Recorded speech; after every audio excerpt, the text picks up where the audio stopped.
कक्षा 12 इतिहास भाग 2 में आप सभी विद्यार्थियों का स्वागत है। मैं फ़खरुल खान व्याख्याता इतिहास आपके लिए लेकर आया हूँ भाग 2।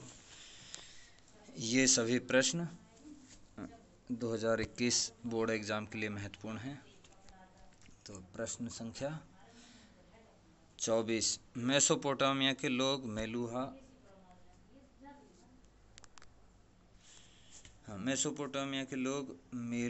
किन्हें कहते थे?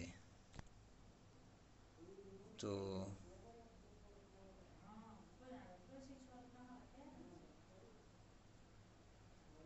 मेसोपोटामिया के लोग मेलुहा कहते थे सिंधुवासियों को। प्रश्न संख्या 25, किस वेद में भारत भूमि को माता के रूप में माना गया है? तो यह है अथर्ववेद के पृथ्वी सूक्त में भारत भूमि को माता के रूप में माना गया है। प्रश्न संख्या 26, किस इतिहासकार का मत है कि प्रथम मानव प्राणी का उद्भव भारत भूमि पर हुआ? तो ये हैं सर वाल्टर रेले।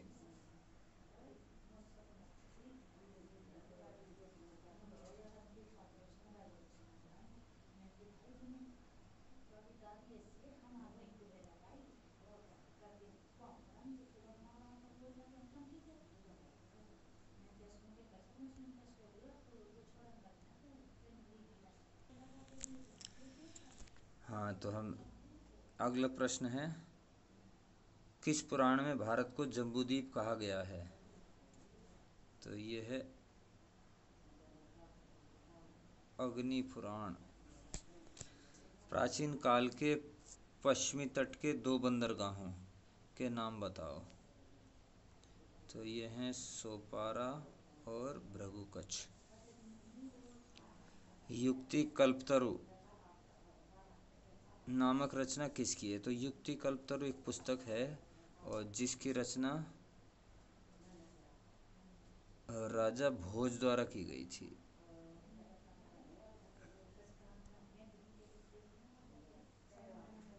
प्रश्न संख्या 30, प्राचीन कालीन की नौका शास्त्र से संबंधित रचना है।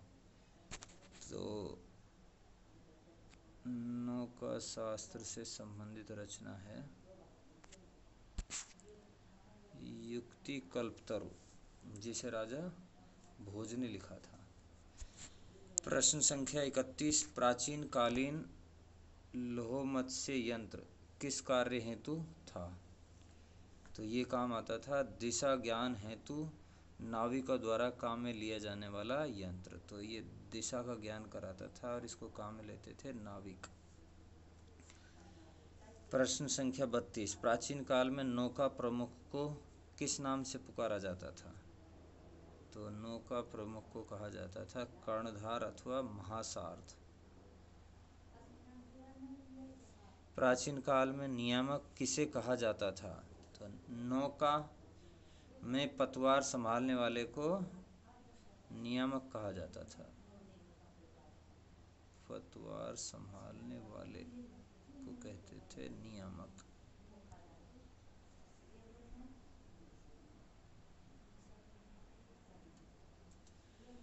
प्रश्न संख्या 34,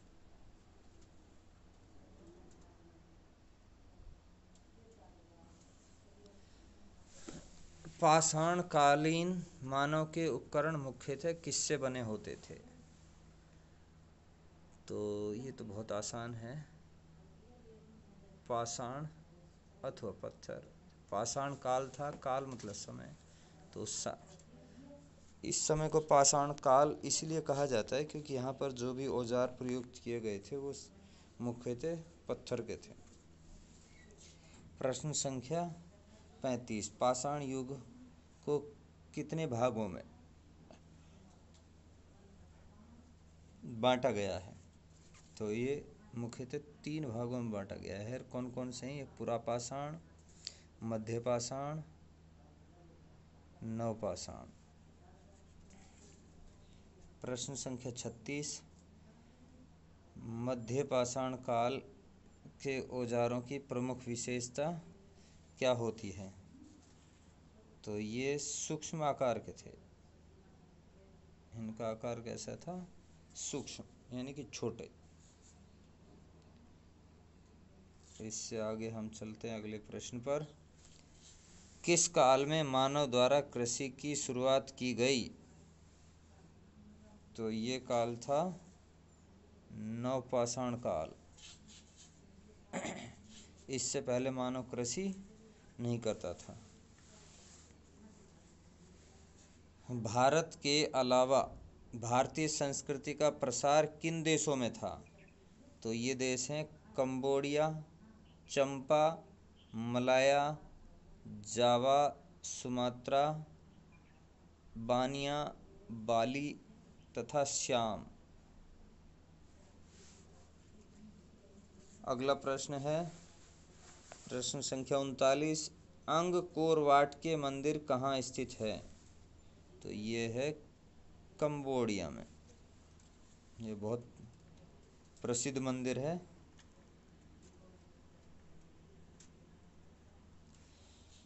प्रश्न संख्या 40। सिंधु सभ्यता में लेख युक्त अवशेष प्रमुखतया क्या पाए गए हैं?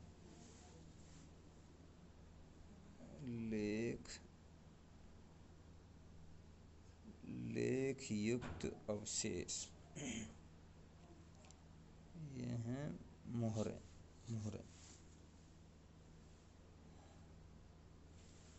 प्रश्न संख्या 41।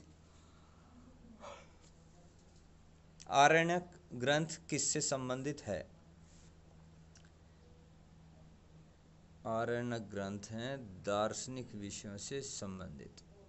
आपको मालूम होगा कि आरण्यक ग्रंथ जो ये वनों में लिखे गए थे। अरण्य मतलब वन होता है। प्रश्न संख्या 42। बौद्ध धर्म के आचरण संबंधित ग्रंथ कौन से हैं? तो ये हैं त्रिपिटक।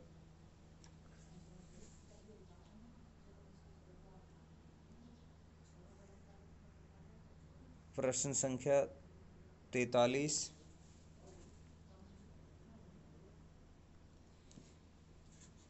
प्रमुख लौह स्तंभ कहाँ स्थित है? तो लौह स्तंभ स्थित है मेहरौली, दिल्ली में। प्रश्न संख्या 44। अल मसूदी की प्रमुख रचना जिससे इतिहास की जानकारी प्राप्त होती है वो है मिडास ऑफ गोल्ड। अल मसूदी लेखक है। ये प्रश्न उल्टा भी पूछा जा सकता है कि मिडास ऑफ गोल्ड के रचनाकार कौन हैं?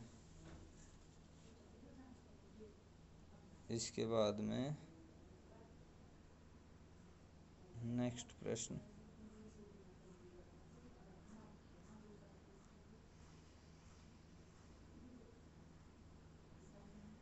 प्रश्न संख्या 45।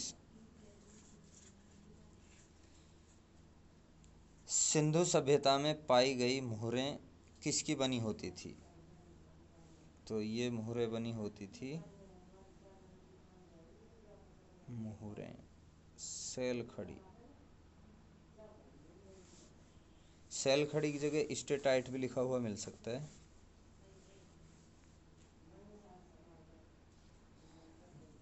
नेक्स्ट प्रश्न। अब जो प्रश्न हैं इनके उत्तर पूर्व में पूछे गए प्रश्नों की अपेक्षा बड़े हैं, इसलिए इनको अलग से प्रश्न संख्या दी गई है। तो अब प्रश्न संख्या 1। शैलचित्र कला के बारे में आप क्या जानते हैं? तो ये है शैलचित्र।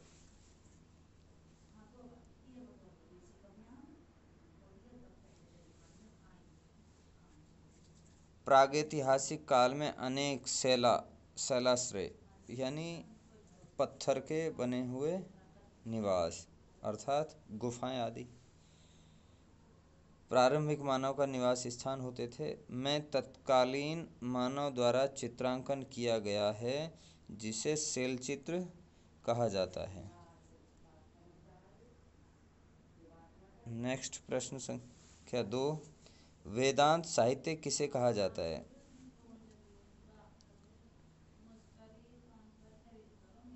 तो वेदांत यानी वेद का अंत। तो वेदांत वैदिक साहित्य को ठीक तरह से समझने हेतु वेदांग साहित्य की रचना की गई, जिसके 6 भाग हैं: शिक्षा, कल्प, व्याकरण, निरुक्त, छंद, ज्योतिष। तो मुख्यतः आपको ये बातें याद रखनी है। 6 वेदांग हैं ये 6। प्रश्न संख्या 3, समुद्रगुप्त के सिक्कों की विशेषताएं बताओ। तो समुद्रगुप्त के सिक्कों की विशेषता है,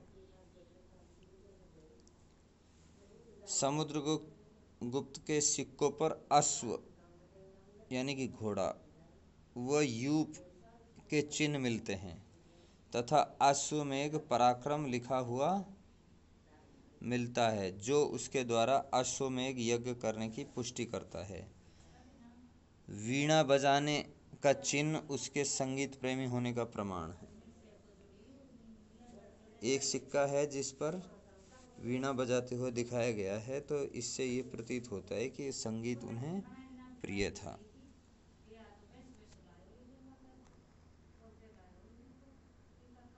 नेक्स्ट प्रश्न संख्या 4, सिंधु नदी का उद्गम स्थल कहाँ है? सिंधु नदी उद्गम स्थल, सिंधु नदी का उद्गम स्थल तिब्बत के मानसरोवर के उत्तर में स्थित संगे खबब या सिंहमुख हिमनद से है। प्रश्न संख्या 5, राजस्थान में वंशावलियाँ लिखने का काम करने वाली प्रमुख जातियाँ कौन सी हैं? तो आपको पता होगा, आपके घर पर भी कई बार लिखने आते हैं। अगर नए बच्चे का जन्म होता है, कोई शादी होती है, तो उसके बारे में कुछ एक व्यक्ति या 2 व्यक्ति आते हैं, उनके पास में बहुत बड़ी पुस्तक होती है और उसमें वो लिख कर रखते हैं। उनसे आप अपने दादा परदादाओं के बारे में भी जानकारी प्राप्त कर सकते हो। तो इसको लिखने वाली विशेष जातियाँ होती हैं। तो जाति कौन कौन सी हैं? राजस्थान में कुछ जातियाँ घर घर जाकर लोगों के वंशजों की जानकारी बहियों में लिखते हैं, जिनमें रावजी। कौन कौन सी जातियाँ हैं? एक जाति है रावजी और एक है जागा, भाट, बड़वा आदि जातियाँ हैं। प्रश्न संख्या 6, विशुद्ध साहित्यिक ग्रंथ किसे कहा गया है? तो विशुद्ध साहित्यिक ग्रंथ कौन कौन से हैं? विशुद्ध साहित्य में नाटक क्या क्या आता है? एक तो नाटक आते हैं, एक टीका। टीका अर्थात कोई पहले पुस्तक है और उस पर आधारित कोई पुस्तक लिखी जाती है, तो उसे टीका कहा जाता है। व्याकरण ग्रंथ, काव्य, कथा, कथा मतलब कहानी, साहित्य में जिसमें तत्कालीन शासकों की सामाजिक आर्थिक जानकारी प्राप्त होती है, इन्हें क्या कहा जाता है? विशुद्ध साहित्यिक ग्रंथ कहा जाता है।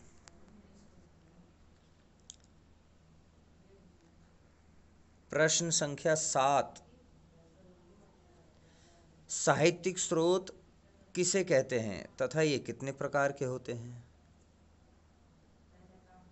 तो इस प्रश्न का उत्तर है, जो इतिहास की जानकारियाँ साहित्य के रूप में लिखी हुई पाई जाती है, वह साहित्यिक स्रोत कहलाती है। ये 3 प्रकार की होती है। तो कौन कौन से 3 प्रकार हैं? एक होती है धार्मिक, एक होती है धर्मेत्तर और एक होती है वंशावलियाँ। धार्मिक मतलब धर्म संबंधित, और जो धर्म से संबंधित नहीं है वो धर्मेत्तर हो गई। वो वंशावलियाँ जो वंशों से संबंधित है। प्रश्न संख्या 8, मिलिंद पन्नो नामक बौद्ध ग्रंथ में किस किस के बीच वार्ता का वर्णन है? तो इसमें एक तो हैं बौद्ध भिक्षु नागसेन, वह एक यूनानी आक्रमणकारी थे जिनका नाम था मिनांडर, जिन्हें मिलिंद भी कहा गया है। तो इनके बीच में ये मिलिंद पन्नो नामक पुस्तक में इनकी जो वार्तालाप हुई है, जो प्रश्न उत्तर हैं वो दिए गए हैं। प्रश्न संख्या 9, भारत के अलावा और कौन से देशों में बौद्ध साहित्य पाया गया है? तो भारत के अलावा ऐसे कौन कौन से देश हैं जिनमें बौद्ध संबंधित पुस्तकें या रचनाएं प्राप्त हुई हैं? तो भारत के अतिरिक्त है मध्य पश्चिम एशिया, तिब्बत, चीन, जापान, बर्मा, श्रीलंका आदि स्थानों से।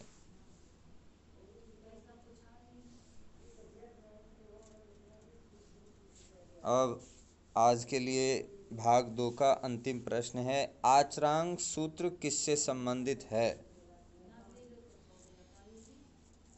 तो ये संबंधित है